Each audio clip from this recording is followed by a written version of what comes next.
because we are the predator, we are the cancer, we are the danger at this moment. So from nature's point, think of it from nature's point of view.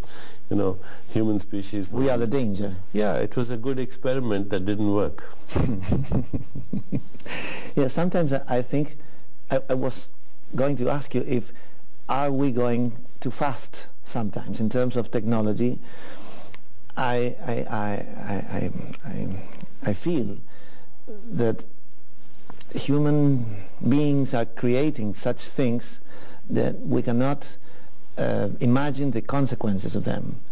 I mean, in terms of ecological disaster, or in a small way, all kind of waves and things through antennas and you mean cellular phones, all kind of things that we cannot measure its consequence. Well, the fact is that human creativity is unstoppable, and therefore technology is unstoppable. And yes, we do not know the consequences of what we create, but then nature has self-correcting mechanisms, you know. When we create technologies that get to a certain stage and you start to see cancer and illnesses, that's nature also correcting herself, you know. It's all a self-correcting process, so I wouldn't worry about that. The thing about technology is that technology by itself is neutral. What we do with technology is dependent on our state of consciousness. We can use the same technology to restore the ecosystem, the same technology to bring economic empowerment to the poor, the same technology to solve conflicts in the world through creativity and economic and other incentives, the same technology to create cross-cultural understanding through cross-cultural music and entertainment and cross-cultural stories, the same technology to create new mythology which will give new raw materials for our collective imagination, the same technology to harness the power of collective intelligence. So technology can be wonderful if we put our consciousness into what we want from it.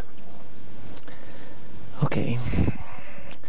Let's stop for a minute, think of it, and we go on in a minute. Vamos a una pausa y seguimos con Deepak Chopra.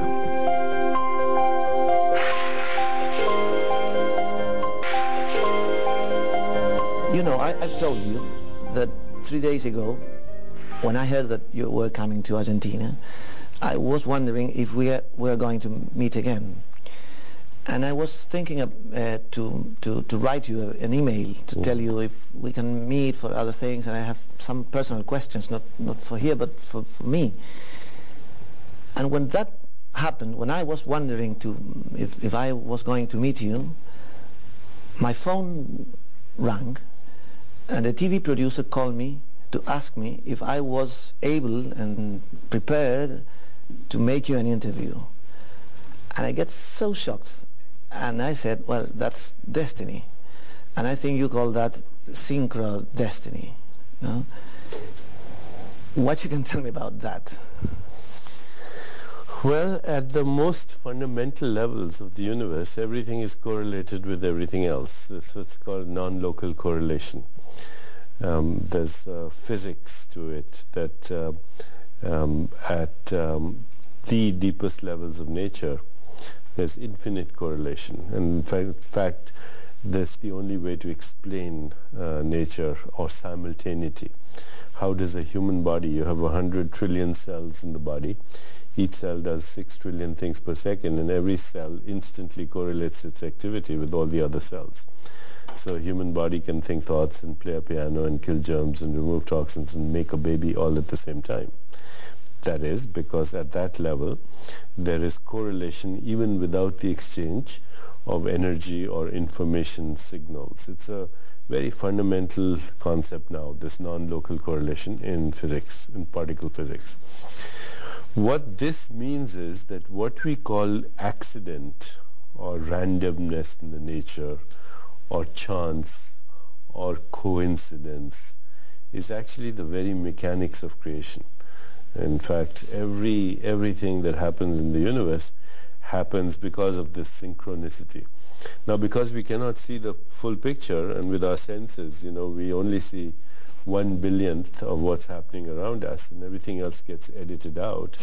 In the inability to see the big correlations, when we cannot see the correlations, we say, oh, it's a chance, it's an accident, it's a coincidence. But actually, even the word coincidence is a good word, because it's coincidence, many incidents happening simultaneously. So synchronicity is a phenomenon that seems to be improbable, but in the deeper reality it's not. It's a phenomenon that's orchestrated outside the laws of space-time and causality. It's a phenomenon where everything is instantly correlated with everything else. But it's a phenomenon that occurs when you're in a more expanded state of consciousness, when you're not constricted or fearful or attached or worried or full of anxiety. It's more likely to happen. It's like you have an intention and you leave it, and there's no anxiety about it, and you're more in a state of interconnectedness, let's say. And you also then recognize that your very intention, you had the thought, well, that thought is also a pattern of behavior of the total universe. It's correlated with everything else. So it's not that your thought actually caused the event.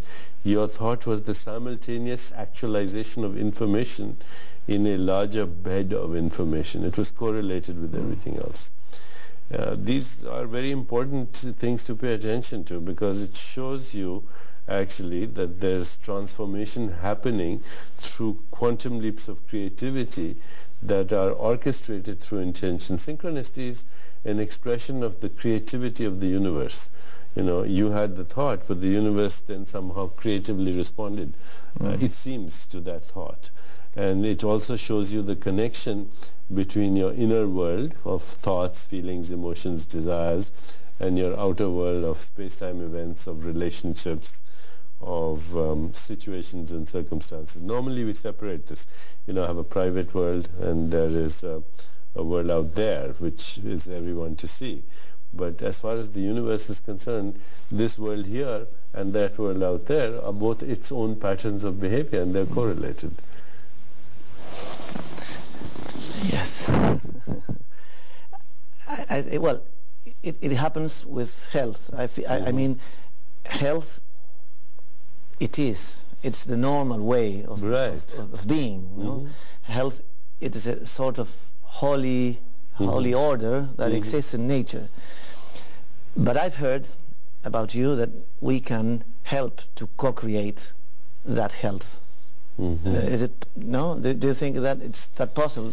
How can we help to do that? By not interfering. Everything that's happening in nature is through effortless spontaneity.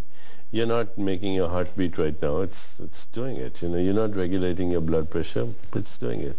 You're not regulating your body temperature. It's happening. You're not regulating your blood sugar or the secretion of hormones. All this activity is happening simultaneously and effortlessly. The same thing is true in nature. A bird is flying effortlessly, fish are swimming effortlessly, flowers bloom effortlessly.